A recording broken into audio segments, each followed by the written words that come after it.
Looking for peak performance and show-stopping looks? US Radiator delivers the cooling you need. And hey, for more awesome builds and insights, hit that subscribe button for ScottieDTV.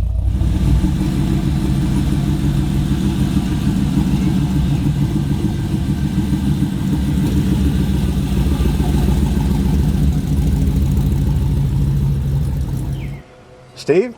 Scotty? How are you, brother? I'm blessed, brother. This one's a little different. It is.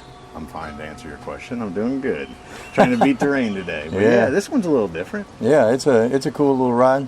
It's got the low rider look, air ride. Yeah. It's got the cool paint job on top with little stripes in it. Was you able to get that? Well, I will see. But yeah, that's something you have to look close at. But I love that ghost stuff. And they did that ghost pinstriping in the roof.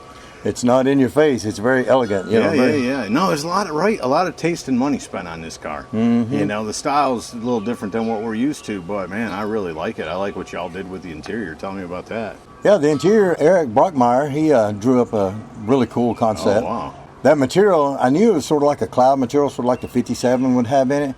So I called up Gina out there in Nevada with Ciadella Interiors and asked her if she had anything like that. And she sent me a bunch of pictures and found one that looked really close to the rendering, and it matched, and I ordered some from her and put it in. It looks really cool. Went with the burgundy leather. He had the dash and stuff. It already had that burgundy look, and we matched up the leather with that, and then with that insert material and Eric Brockmeyer's rendering, and made it look as close as possible to it. So it looked pretty cool. Right. No, I think it's got like a coach look to it. Yeah, it's got that. You know what I'm saying? Yeah. And the accent, where you put the accent in the interior, comes up high enough in it that when you look in it, it gives a little bit of pop, draws you kind of into it. It wasn't an easy design to replicate, but it looks good, you know. So it was a pretty neat. I like a challenge, right? You know, so if it's something easy and everybody can do it, then everybody be doing it. So that's right. And so the console runs all the way through it. Yeah. It's got and we had to fit if you notice, the console. The window switches are exactly wide enough to put in the console. The console is just wide enough to fit in between the seats, and the seats are. So I mean, you can't just make something and throw it in there. You have to mount the seats in it. You have to foam it. You have to get everything. You got to measure your console, measure your switches. Everything has got to fit, and I mean that thing is tight. Everything is fit.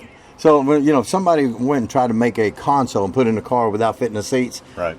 9 times out of 10, it ain't going to work. Right. Especially these old cars. They're not square. They're not. Yeah. One car to another can be off by a couple of inches. And so. Well, we got a truck coming up. The driver's floor pan is 4 inches different than the passenger side. So you got to work with. You got to look and work with all that stuff. Right. So it's the same thing with the cars. Everyone's different. Tunnels run a little bit different. So you've got to make it give it the appearance. Everything's exactly symmetrical. Right. So that's why I like doing it. I don't like one thing to be so far off. So I try to make everything very symmetrical, fit nice and neat. It's got a good fit and finish on it. We went with the silver stitch in it. It's got the silver top and burgundy car. So it did the burgundy leather and then the silver stitch and then that cloud material on the inside.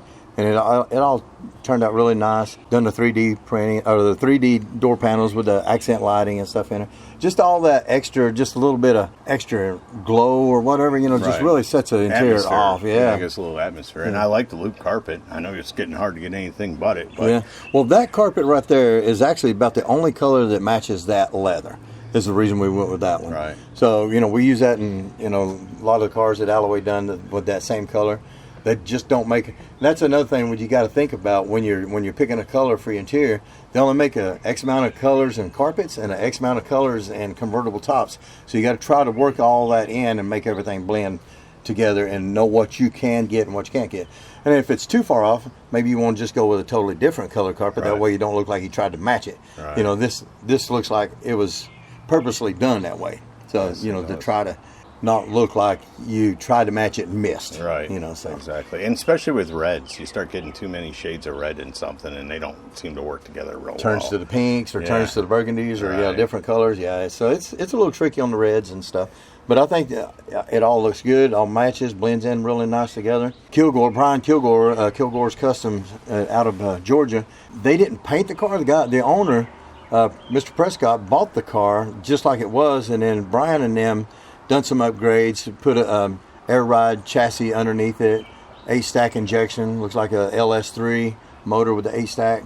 They just done some upgrades. They said the car's been painted for a while, but it looks really nice, you know. So I want to give a shout out to Concept One pulleys because they got the pulley system on this. Oh, yeah. Brian uses nothing but Concept One pulleys. And what year is it? 62. 62. LS3. LS3 with the 8-stack. Looks Right. really cool. Yeah. And of course the trunk, we did the same thing. You know, it's got a hidden door underneath the floor, and then 2 fold down doors in the back. One you can get to the battery, and the other one just a big storage area. Actually, the battery's in the very back, so both sides are storage. You got plenty of room in there to throw your little satchel, whatever, cleaning goods, towels, whatever. You can take luggage for a week. It's a 62 Impala. Yeah, you can put whatever. Right. I know you're accustomed to having to find that, but in the 62 Impala, you start out with a nice trunk. Now, I think you and the boys killed it. Anybody we need to give a shout out to? Well, of course, all the guys there at work, I wouldn't want to do it without them. Every one of them does a really good job. Garrett does a good job sewing up, making the seats. Tim doing the consoles, and actually Will built the console on this one. Tim done the door panels, and actually Richard built them. So we all work together. Nobody really has one job. Right. We sort of all work together. Somebody will get the door panels built, somebody will cover them, different things. And if we can't get to them, one guy will build the whole thing and cover it.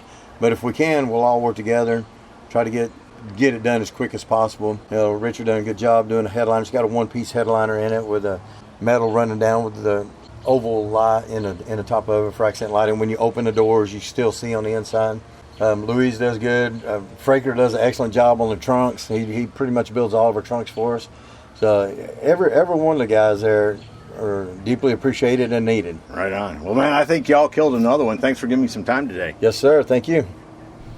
So there you go from Steve Holcomb Pro Auto Custom Interiors, a very cool 1962 Chevrolet Impala built by Kilgore's Hot Rods out of Georgia.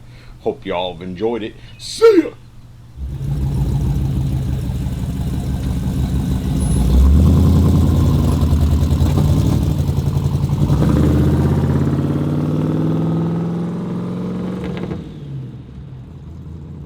Hey y'all, make sure you subscribe to this channel and visit ScottieDTV.com for an easy way to search the hundreds of videos I have posted. Either click the link in the description or the one at the end of this video.